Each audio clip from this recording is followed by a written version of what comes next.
Programme में एक दफा फिर खुशामदीद और नजर डालते हैं जराइम की बैनुल अक़वामी खबर पर।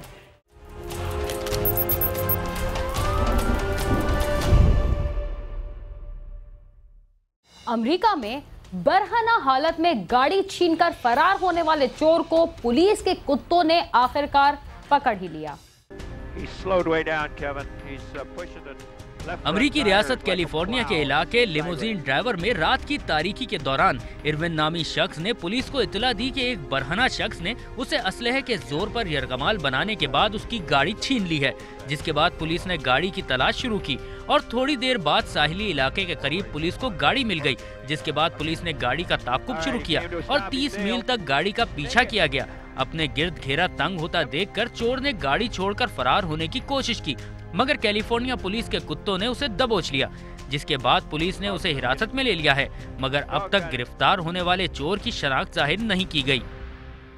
इंतकाम की आग में जलने वाले अफराद बाज दफा बेकसूर खवातीन को भी अपना निशाना बना डालते हैं। कसूर में भी एक शख्स ने अपने साथियों के साथ मिलकर घर में होने वाली डकैती के शुबे में गिरफ्तार 2 भाइयों के घर घुसकर उनकी 2 नौउम्र बहनों को मौत के घाट उतार दिया।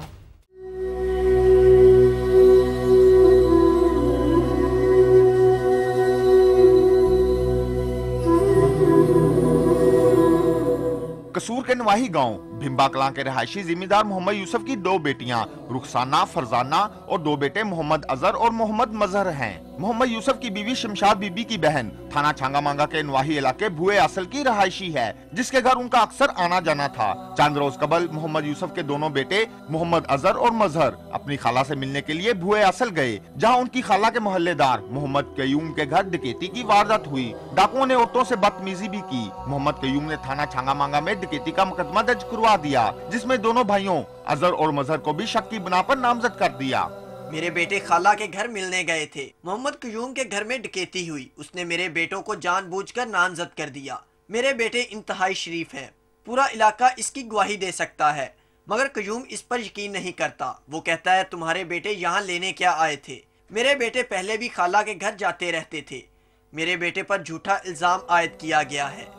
SHO छांगा मांगा ने मुकदमे की तफ्तीश के लिए दोनों पार्टियों को कई बार तफ्तीश के लिए थाने बुलवाया, जहां उनके दरमियान तलक कलामी होती रही। चंद रोज कबल भी मोहम्मद यूसुफ अपने बेटों के मुकदमे के सिलसिले में चंद रिश्तेदारों के हमरा थाना छांगा मांगा गया, जहां मोहम्मद क्यूम के रिश्तेदारों से उसकी तलक कलामी हो गई। तो मोहम्मद क्यूम की रिश्तेदार खातून ने मोहम्मद यूसुफ को धमकी दी कि जिस तरह तुम्हारे बेटों ने औरतों के साथ छेड़खानी की है, तुम्हारी औरतों का भी यही हाल करेंगे। पुलिस एहलकारों ने उनके दरमियान बीच बचाव करवा दिया। मोहम्मद यूसुफ रिश्तेदारों के हमरा घर वापस आ गया। मैं हर दूसरे रोज मुकदमे की तफ्तीश के लिए गांव के मुअज़्ज़िज़ीन को लेकर थाना छांगा मांगा जाता हूं। SHO के सामने हमने सफाई भी पेश की है, मगर दूसरी पार्टी नहीं मानती। वो हमें धमकियां देते हैं और चंद रोज पहले जब मैं तफ्तीश के लिए थाने गया तो उन्होंने धमकी दी थी कि तुम्हारी बेटियों को नहीं छोड़ेंगे। जिस तरह डाकुओं ने हमारी बेटियों को जलील किया था, हम भी तुम्हारी बेटियों को करेंगे। पुलिस वालों के सामने ये वाकया हुआ था। इस वाक़े के 2 रोज बाद मोहम्मद यूसुफ खेतों से वापस आया और खाना खाकर सो गया। उसकी बीवी और बेटियां दूसरे कमरे में सो रही थी। रात 1 बजे मोहम्मद कयूम अपने साथियों नासर अली और अशब वगैरह के हमरा दीवारें फलांकर मोहम्मद यूसुफ के घर में दाखिल हो गया। उन्होंने तीनों माँ बेटियों के मुंह में कपड़ा ठोंसकर उन्हें 4 पहियों से बांध दिया और फिर दोनों बहनों रुखसाना और फरजाना को उनकी माँ के सामने गले में फंदा डालकर मौत के घाट उतार दिया और फरार हो गए। मुलजमों के फरार के बाद शमशाद बीबी ने जद्दोजहद करके खुद को रस्सियों से आजाद करवाया और शोर मचा दिया, जिस पर उसका खावंद बेदार हो गया, जबकि मोहल्लेदार भी जमा हो गए। मैं और मेरा वालिद दूसरे घर में थे। मुलजम पुलिस वाले बनकर हमारे घर में घुस गए। उन्होंने मेरी माँ और बहनों को बांध दिया। पहले उन्हें तशद्दुद का निशाना बनाया और फिर मेरी माँ के सामने मेरी बहनों के गले घोंटकर उन्हें कत्ल कर दिया। मुलजमों को फौरी गिरफ्तार किया जाए। मेरे दोनों भाई भी बेगुनाह हैं, मगर मोहम्मद कयूम वगैरह बाअसर हैं। पुलिस वाले उनकी साइड लेते हैं। मेरी छोटी बहनों को उन्होंने कत्ल किया है। वो पहले से धमकियां दे रहे थे। हमने पुलिस वालों को भी कहा था कि ये धमकियां देते हैं, मगर पुलिस ने हमारी एक ना सुनी। हम आला हुकाम से अपील करते हैं कि मुलजमों को फौरी गिरफ्तार किया जाए। इत्तला मिलते ही कोट राधा किशन पुलिस मौके पर पहुंच गई, जिन्होंने दोनों बहनों की लाशें पोस्टमार्टम के लिए भिजवा दी। पुलिस ने मोहम्मद यूसुफ की दरख्वास्त पर मुलजमों के खिलाफ मुकदमा दर्ज करके तफ्तीश शुरू कर दी है। मेरे बेटे जेल में हैं। मैं दूसरे घर में था। मुझे क्या पता था कि जालिम धमकियों पर अमल कर देंगे। मुझे पता होता तो मैं अपनी बेटियों को अकेला ना छोड़ता। उन्होंने किसी का क्या बिगाड़ा था। मुल्ज़िमों को सख्त से सख्त सजा दी जाए, हमें इंसाफ दिलाया जाए। पुलिस ने मुकदमा तो दर्ज कर लिया है मगर गिरफ्तार किसी को नहीं किया गया। पुलिस मुल्ज़िमों की हिमायत कर रही है। अगर हमें इंसाफ ना मिला तो हम खुदकुशी कर लेंगे। वज़ीर आला पंजाब मुल्ज़िमों को गिरफ्तार करवाएं।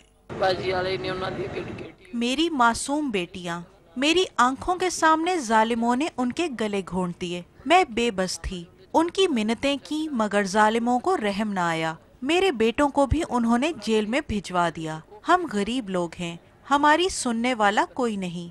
मुझे सिर्फ इंसाफ चाहिए। जिस तरह जालिमों ने मेरी बेटी को कत्ल किया है इसी तरह उनको फांसी दी जाए। मैं चीफ जस्टिस से अपील करती हूँ कि इसका नोटिस लें। उस बाद न मेरे मुंह कपड़ा देता, मैं बोल। पोस्टमार्टम के बाद लाशें वर्षा के हवाले कर दी गई, जिन्हें अबाई कब्रिस्तान में सुपुर्द खाक कर दिया गया। मोहम्मद यूसुफ और उसकी बीवी ने चीफ जस्टिस ऑफ पाकिस्तान और वजीर आला पंजाब से मुतालबा किया है कि उनकी दादरसी की जाए, मुल्ज़िमों को फौरी गिरफ्तार कराकर कैफरे किरदार तक पहुँचाया जाए। साथी रिपोर्टर महर मोहम्मद शफीक के साथ आमिर शहजाद, समा, कसूर।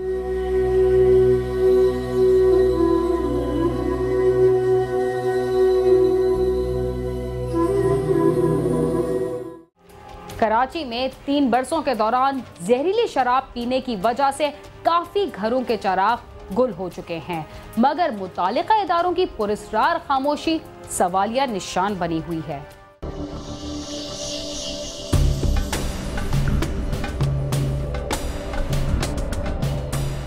पिछले कुछ बरसों के दौरान मुल्क के दही इलाकों से कच्ची शराब पीकर मरने वालों की तादाद में बहुत ज्यादा इजाफा हुआ है।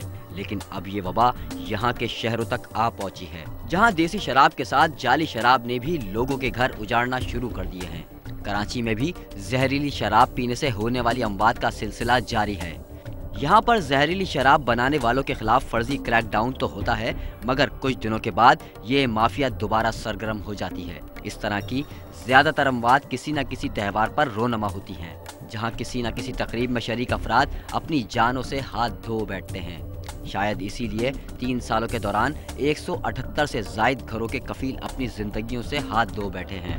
साल 2009 के दौरान 71 अफराद जहरीली शराब पीने से हलाक हुए।